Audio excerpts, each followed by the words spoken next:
La Voix des Bulles présente la splash page, la masturbation séquentielle du votre tegmental ventral. Ou un truc dans le genre.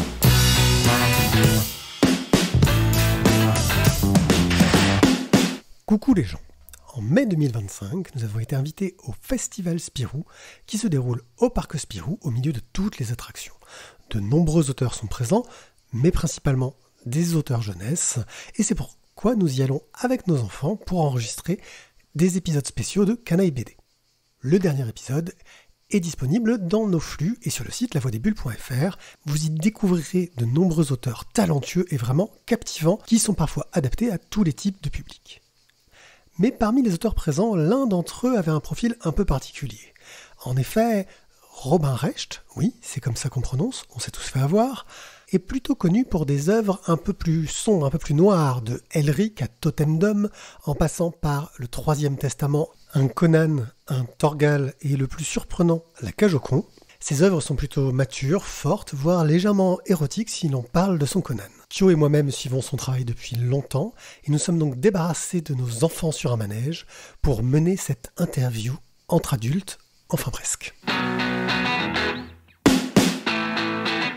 Nous sommes avec Robin Recht, qu'on connaît pour une adaptation de Conan, pour une reprise de Thorgal, pour Totendom, pour Elric, mais aussi pour des choses comme la Cage au con, des intégrations qui sont dans un autre registre. Bonjour Robin. Bonjour. D'ailleurs c'est Robin ou Robin? Robin. Robin, voilà, on est nuls. Voilà, mais non mais il fallait qu'on la fasse, c'était obligé. Et c'est Recht. C'est Recht. D'accord. Bon, ouais, c'est bon, on part sur des bonnes bases. Ce qui, moi, m'a marqué beaucoup, parce que je suis un grand lecteur de Thorgal dans ma jeunesse, même si ça fait un moment que j'ai arrêté de suivre, mais quand j'ai vu qu'il y avait une nouvelle collection Thorgal, j'ai été grandement intrigué, et puis surtout que le pitch de ton Thorgal est vraiment très très intriguant. Comment est-ce que tu t'es retrouvé à faire ce Thorgal? Est-ce que l'idée est venue de toi, ou est-ce qu'il y a eu l'idée de faire une collection sur ces Thorgal qui vont chercher des histoires un peu intermédiaires, et on t'a contacté à ce niveau-là? C'était un peu à mi-chemin. En fait, comme ça se fait souvent dans l'édition, un éditeur m'avait contacté un peu après mon Conan, la sortie de mon Conan. Donc, Mathias Vincent, qui bosse au Lombard, m'avait contacté parce qu'il aimait bien mon travail. Et donc, de manière informelle, il m'avait dit voyons-nous pour parler, parce que ça mange pas de pain. Et comme ça mange pas de pain, c'était dans un resto. Et donc il m'a demandé t'as des trucs à vendre, parce que j'aime bien ton boulot, j'avais pas grand chose à vendre, et donc la conversation a été assez sympathique et rapidement, sans objet professionnel, le plus prise de contact, parler de la pluie, du beau temps et surtout de la BD. Et il se trouve que moi, mon histoire avec le Lombard était depuis longtemps un peu en sommeil, parce que c'est une maison d'édition que je connaissais pas trop, donc je lui ai raconté un peu ce que pour moi c'était le Lombard. Donc il y avait Léonard dans un premier temps, quand j'avais un peu leur âge, mes enfants qui sont autour, et qui le lisent d'ailleurs toujours, parce que je les ai gardés. Et donc, une fois ça, je lui ai dit, moi, il y avait après Thorgal, qui était la BD du Lombard que j'ai suivi après, pendant plutôt mon adolescence et les débuts d'âge adulte, et qui m'a gardé en Europe. C'est la BD qui me gardait en Europe, parce que moi, j'étais passé aux États-Unis, j'étais passé directement des petits hommes, en gros, aux X-Men. Et j'étais resté pas mal aux États-Unis pendant assez longtemps, et la BD qui me tenait encore un peu en Europe, c'était les Thorgal. Et j'ai dit à Mathias que Léonard, je voyais pas trop ce que je pouvais faire avec, mais si par hasard un jour Thorgal était à dessiner, je serais pas malheureux. Le truc, c'est que j'étais absolument certain qu'il n'y avait rien de possible, parce que la série venait d'être reprise pas très longtemps avant par Yann et par Fred Vigneault, qui faisaient bien le boulot, et donc je disais ça par pur pour dire un truc, quoi. Et il a pris la balle au bon en me disant écoute, dans les couloirs du Lombard, il y a une idée de collection qui commence à germer, mais on n'a rien sous la main de précis, mais on aimerait bien donner des cartes blanches à des auteurs. Mais je peux pas te donner la forme, je peux pas te donner ce que ça va être, je sais pas, on a envie, mais on sait pas encore quelle forme ça va avoir. Et je lui dis ok, moi ça peut m'intéresser. Il me dit travaille une idée, et puis revoyons-nous à Angoulême, et donc qui était 4 mois après, et puis on en discute. Et donc 4 mois après, on s'est retrouvés à Angoulême, et j'ai eu une idée entre-temps, assez vite après le premier rendez-vous. Et là, ça a formalisé ce que je voulais faire, moi, c'est-à-dire, parce que l'idée était peut-être même de travailler sur des personnages annexes, un peu comme ce qu'ils font sur 13 Mystery. Oui. Et donc, tout était ouvert, en fait. Et moi, je leur ai dit rapidement, non, moi, je veux dessiner Torgal. Si c'est pour raconter la série Torgal, c'est pour dessiner Torgal. Donc je leur ai pitché mon idée à Angoulême, à Mathias Vincent et Gauthier Van Merbeek. Et qu'on trouvait que c'était bien. Je pensais qu'ils allaient me shooter parce que l'idée était un peu disruptive, un peu osée. Voilà, je rappelle, ça commence par la mort de la femme de Torgal. Oui, et un passage dans le temps d'un très vieux Torgal qui se rencontre lui-même jeune. Et donc, je me disais, bon, ils vont pas me laisser faire joujou à ce point-là. Mais mon idée me paraissait pas mal, donc j'avais envie de la proposer quand même. Même quitte à aller au casse-pipe, c'est pas grave. Et à mon certain étonnement, ils m'ont dit non mais c'est bien, vas-y, ok, c'est bon. Et puis il y a eu une espèce d'alignement de planètes où tous les feux se sont mis à se mettre au vert. La famille Rosinski a trouvé que le projet était intéressant, donc ils ont donné à leur accord et à l'album et à la collection. Tout était bien pour que ça se fasse et ils m'ont laissé travailler très tranquillement. J'ai fait tout ça dans un coin de bulle où j'ai commencé à écrire et puis je leur passais des versions. Ils me disaient bah, c'est bien, vas-y, continue. Et puis voilà, et à la fin on a signé un contrat et puis roule. Et 2 ans après, il y avait un Torgal qui était prêt à sortir. Alors, sur cette collection, le tien avait un côté disruptif. Moi, j'ai eu l'impression en lisant les suivants qu'on avait une sorte de cahier des charges assez marqué où il fallait. En tout cas, c'est l'impression que ça me donne, où il fallait rester dans un style un peu à la Rosinski, trouver une histoire entre 2 tomes. T'as l'impression d'avoir contribué à créer ce cahier des charges parce que t'as créé ou alors, je sais pas du tout. Honnêtement, je pense pas. Je pense qu'il y a plusieurs éléments qui peuvent expliquer cela.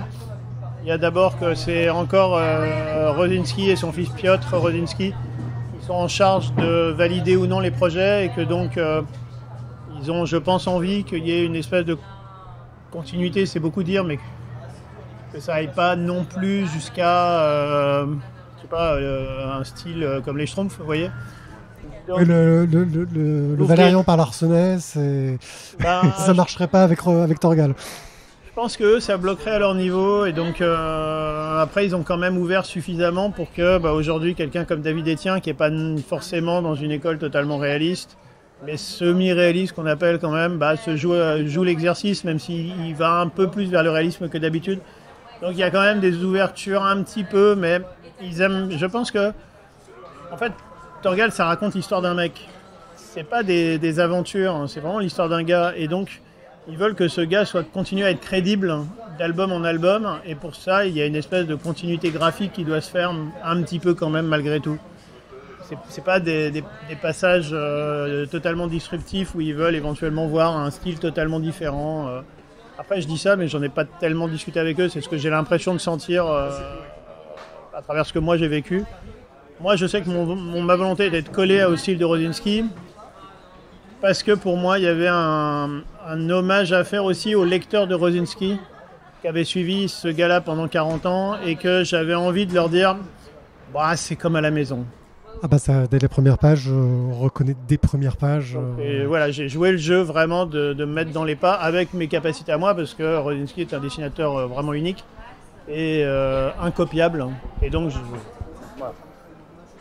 voilà. Justement, en fait, en parlant du style que tu as pris pour Torgal, de par autant de Totendom, de Julius, de Elric, d'où te vient justement moi je suis assez impressionné par cette capacité que tu as à changer de style, à te renouveler graphiquement, à toujours avoir quelque chose qui est ce que tu fais, mais qui est toujours différent.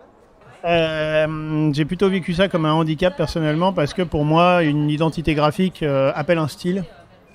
Et que je me sentais handicapé du style, en incapacité à me focaliser sur une écriture particulière, à me dire c'est moi, c'est à ça que je ressemble. Et donc pour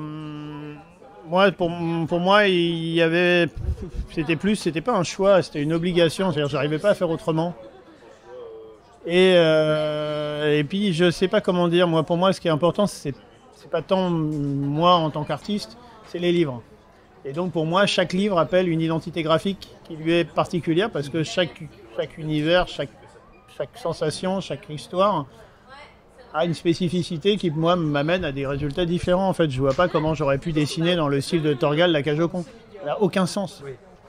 Et pareil, la cage aux cons ne peut pas rentrer dans Torgal. C'est pas possible. Donc pour moi, j'ai envie de faire les deux bouquins et je vais pas me dire, je peux pas en faire un parce que j'ai pas le style. Hein, donc j'improvise. Et comme j'ai pas de style, j'ai pas la sensation d'abandonner grand-chose. Il y a quelqu'un qui a travaillé pendant 10 ans sur des raccourcis graphiques, qui les connaît par cœur, qui est son écriture. S'il peut plus les utiliser, il est malheureux, il est déraciné. Moi, je suis déraciné de base. Je n'ai pas de maison, quoi. Donc, j'abandonne pas grand-chose, en fait. Voilà. Ouais, t'as pas un style que tu considérais comme le tien, celui dans lequel tu vas dessiner naturellement ? Non. Mais parce que, au fond, je pense que je suis avant tout pas un dessinateur naturel. Car le cœur de mon métier, moi, c'est de raconter des histoires. Et j'ai découvert qu'au fond, j'ai passé 20 ans à être que dessinateur. Mais que, 15 bonnes années, et que mon plaisir en écrivant, c'est de découvrir que non, c'est là qu'en fait j'avais mon plaisir, c'est dans l'écriture puis la narration.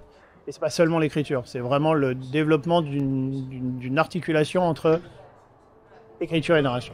De ce point de vue-là, on voit que tu es souvent crédité sur des storyboards. Donc tu fais pas mal de storyboards. Comment ça se passe d'un point de vue industriel quand on fait du storyboard? Est-ce qu'on est considéré contractuellement comme un auteur, un co-auteur, ou est-ce que c'est vraiment comme les coloristes souvent qui... Le plus souvent, j'ai été considéré comme auteur de la série. Sur Elric, par exemple, je fais le storyboard, mais je suis aussi encreur. D'accord. Je suis considéré comme un des auteurs, un des co-auteurs de la série, au même titre que le dessinateur de la série. Il y a des cas plus spécifiques où j'ai pu faire ponctuellement un storyboard, mais franchement, là, non, j'étais pas auteur, mais c'est pas très grave. C'est pas pour le coup, c'est vraiment un peu en mercenaire, et c'est pas des livres que j'ai portés moi intimement. Donc il y a eu 2-3 exemples, mais pas grand-chose. En fait. Mais c'est quelque chose qu'on voit beaucoup. Enfin, moi, je vois ça un peu comme de plus en plus une industrialisation de la BD, où on va avoir sur des séries où l'éditeur va avoir une belle ambition, où ils vont mettre vraiment plein de personnes pour sortir des tomes réguliers, parce que c'est là-dessus qui bloque la plupart du temps. Tu la vois comment, toi, cette industrialisation de la BD ? L'industrialisation de la BD ? Ouais, ce côté où qu'il y ait le storyboarder, la personne qui va faire l'ancrage, la personne qui va faire la couleur, le scénario. Ouais. L'industrialisation, je pense que elle vient clairement d'une autre culture que la nôtre. Américain, essentiellement, japonais un peu. Et il se trouve que je pense que ça correspond très bien à des projets quand ils sont pensés un peu à la manière d'une série télé. C'est-à-dire où il y a un showrunner qui est à la tête du projet, qui est un producteur en fait, qui peut être par exemple dans la série Les 5 Terres, que je connais un tout petit peu pour avoir travaillé avec David Chauvel. C'est lui le showrunner de la série. Il participe à la fois en tant qu'éditeur, en tant que co-scénariste. Et au fond, c'est lui le chef. Il y a un vrai chef. Il va à tous les niveaux donner des feux verts, des feux rouges pour dire « ok, pas machin ». Et il fait tous les choix en fait. Et après, il y a des gens qui se mettent à travailler par rapport à ces orientations. Et dans ce cas-là, je pense que cette organisation, elle est bonne. Le problème, c'est qu'en France, on travaille très peu comme ça. Parce qu'en fait, on fait de l'artisanat. C'est-à-dire que c'est des auteurs qui s'assemblent ou qui travaillent seuls pour porter des livres. Et dans ce cas-là, pour moi, il n'y a pas vraiment de sens à faire une industrialisation très, très fordienne de tout ça. Donc pour moi, il y a plus l'idée d'une série qui va sortir avec une grosse fréquence pour aller très vite. Et dans ce cas-là, oui, je vois l'idée. Et ça a complètement son sens. Mais dans la plupart des cas, nous, on n'est pas dans l'industrie en Europe. On aime le petit artisanat, on aime l'auteur en fait. Et là, il y a une négation de l'auteur dans cette manière de faire, puisque ce qu'on veut, c'est avant tout proposer un produit. Ouais. Mais je dis ça absolument sans aucune arrière-pensée de mieux, moins bien, tout ça. Moi, je voudrais qu'on fasse un petit flashback pour revenir sur ton adaptation de Conan le Barbare, de Conan le Cimmérien. Est-ce que du coup, tu vois, c'était un de tes rêves d'adapter justement un Conan, et comment tu y es arrivé donc justement sur La fille du géant de gel? Alors en fait, il y a eu un différent artistique avec donc Julien Blondel sur Elric. Et moi, j'ai quitté la série en disant qu'on ne pouvait plus travailler ensemble, ce qui était le cas. Et donc, l'un de nous devait quitter la série. Il se trouve que ça a été moi. Et je savais qu'à ce moment-là, chez Glénat, ils montaient une collection Glénat sur Conan, avec des adaptations, parce que les adaptations étaient tombées dans le domaine public. Et donc, il y avait la possibilité pour des auteurs de... Et je leur ai dit, ok, je quitte la série, mais il me faut du boulot vite. J'ai besoin de travailler. Et donc, moi, Conan, ça me plaît. J'aime bien ça. Et donc, filez-moi un Conan. Et ils m'ont dit, ok, pas de problème. C'est une bonne manière de faire. Un peu exfiltré d'une série. Et donc, un peu à l'arrache, je me suis retrouvé à être scénariste, puisqu'il n'y avait pas de scénariste sous la main. Et puis, j'en avais pas envie. Et donc, je me suis retrouvé à dire, ils m'ont filé une liste des nouvelles qui étaient encore disponibles. Et il en manquait 2-3 sur la liste, je me dis bien. Et donc je relis quand même moi les Conan. Et la première que je relis, c'est La fille du géant Jugel, qui était très courte, qui m'allait très bien parce que j'étais court à le lire. Et en lisant le truc, je m'en souvenais plus du tout. C'est des bouquins que j'avais lus quand j'avais 15-16 ans, mais j'adore le personnage. Et en relisant le truc, je me dis, mais c'est formidable, il y a tout ce que j'aime de Conan là-dedans. Voilà, c'est ça que je veux faire. Je le sais, c'est ça que je veux faire. Et donc, je dis à Benoît Cousin, qui est l'éditeur à la fois d'Elric et des Conan, chez Glénat, voilà, moi je veux faire ça, mais elle n'est pas sur ta liste. Et il me dit, ouais, non, elle est chiante celle-là, elle est trop courte, il n'y a rien à en faire. Et je dis, ouais, non, mais je vais me démerder. Et il essaie de me convaincre, et puis rapidement, comme il voit que je suis chiant et que je lâcherai pas l'affaire, authentiquement. Et il me dit, bon, allez, fais ce que tu veux, on s'en fout. Et voilà, et donc je suis parti là-dessus, un peu tout seul, avec mon fusil et mes fleurs. Et puis j'ai fait mon truc dans mon coin, et j'en ai été très heureux. Et pour rebondir sur le personnage, oui, j'ai une histoire intime avec Conan qui était mon fantasme d'adolescence, quand on rêve d'être autre chose que ce qu'on n'est pas. Une espèce d'incarnation d'une certaine virilité, d'une certaine liberté, d'une certaine... une force qui va, quoi. Tout ce que moi j'étais pas quand j'étais ado, quoi. Et du coup, j'avais beaucoup aimé. Le film de Milius m'avait profondément marqué, mais profondément. Et moi, je sais que j'ai un tropisme avec les héros de mon enfance. J'adore jouer avec les jouets de mon enfance, de ma pré-ado et adolescence plus exactement, pas trop l'enfance. Et du coup, je vois, c'est pas un choix de carrière, mais j'ai fait Torgal, j'ai fait Conan, j'ai fait Elric. Il m'en manque plus beaucoup. Mais du coup, tu as justement de se retrouver sur un petit peu La fille du géant de gel, qui est effectivement une des nouvelles les plus courtes de Ward. Est-ce que ça t'a pas permis justement d'avoir un petit peu ce côté scénarisation, d'écriture, parce que finalement, tu as dû un peu arranger. Il fallait broder. Hein. Ouais, c'est ça. Bien sûr. Et du coup, il y avait une trame qui était très simple, un début, une fin, au milieu, pas grand-chose. Mm-hmm. Et donc, il y avait tout à inventer, et il y a eu une espèce d'écriture automatique, un peu psychanalytique qui s'est faite, que j'ai laissé filer sans m'en rendre compte, hein, honnêtement. C'était pas du tout pensé, mais avec beaucoup de sexuel, beaucoup d'érotisme, beaucoup de sauvagerie, de trucs qui sont sortis un peu naturellement, et qui ont fait un truc que je pense qui est pas mal. Ouais. Oui, j'ai beaucoup accroché à ta version en tout cas. Ouais, il y a des gens qui l'ont trouvé beaucoup trop courte, beaucoup trop silencieuse, ou qui n'ont pas accroché par le côté où il y a absolument quasiment aucune, ce qu'on appelle des péripéties. Et c'est pas un scénario avec des rebondissements, ça va tout droit, il y a zéro bifurcation, il y a zéro surprise. Moi, c'était une vraie proposition qui m'allait avec le personnage, que je pense que c'est pas un personnage à aventure, c'est un personnage à ambiance et c'est une force qui va, et donc pour moi, ça va, voilà, tout droit. Ouais. On va arriver à notre dernière question. Est-ce que tu as une dernière découverte BD que tu pourrais partager avec nous ? Alors, je lis des BD, mais récemment, j'ai pas lu des trucs qui m'ont tant marqué que ça. Qu'est-ce que j'ai lu récemment ? J'ai lu La Route de Larsenet, que j'ai trouvé bien, mais c'est pas mon préféré de Larsenet. Je conseillerais un bouquin que j'ai lu il y a un petit moment, mais j'en parlais avec un ami il y a pas longtemps, donc c'est l'occasion de revenir dessus, qui est un comics. J'en lis plus beaucoup. J'ai eu une grosse période comics, mais là, j'en lis plus beaucoup depuis 15 bonnes années. Et j'en ai lu un par hasard que j'ai trouvé extraordinaire, qui est d'une guerre à l'autre, de Garth Ennis et Goran Parlov. À mon avis, Goran Parlov, l'un des plus grands dessinateurs de BD actuels, il est européen de l'Est. Il travaille essentiellement aux États-Unis. Et pour moi, c'est un pur génie du dessin, mais ça se voit pas. Donc tout le monde s'en fout, mais je trouve que c'est incroyable son outil.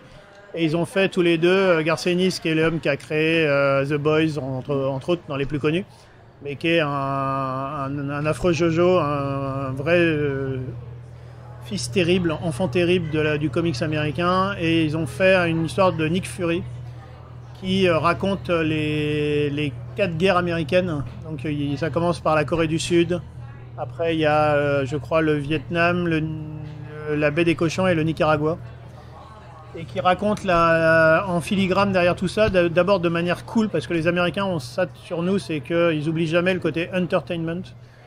Et il le fait hyper bien, donc c'est chouette à lire, et c'est très très politique sur la fin du rêve américain, que je crois on peut vivre assez crûment aujourd'hui.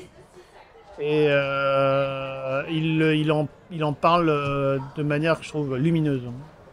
Voilà. Ok, oui, donc Garth Ennis, oui, des histoires de guerre, il en a fait pas mal. Hein, et pour moi, c'est probablement sa meilleure histoire. D'accord. Bah oui, je crois qu'on va...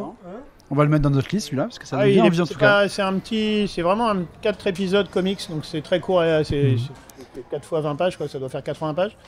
C'est hyper ramassé, c'est hyper cool, et c'est d'une maturité graphique, scénaristique, politique. C'est formidable. Voilà. Bon, bah on le met dans notre liste. Merci beaucoup, Robin. Merci. J'espère que vous avez apprécié cette courte interview. Pour le programme de cet été, pas grand-chose. Des canailles BD, c'est sûr, si je trouve le temps de faire le montage. Peut-être une émission spéciale, mais là, il faut qu'on arrive à se caler avec Thio pour ressortir tous nos fonds de tiroir.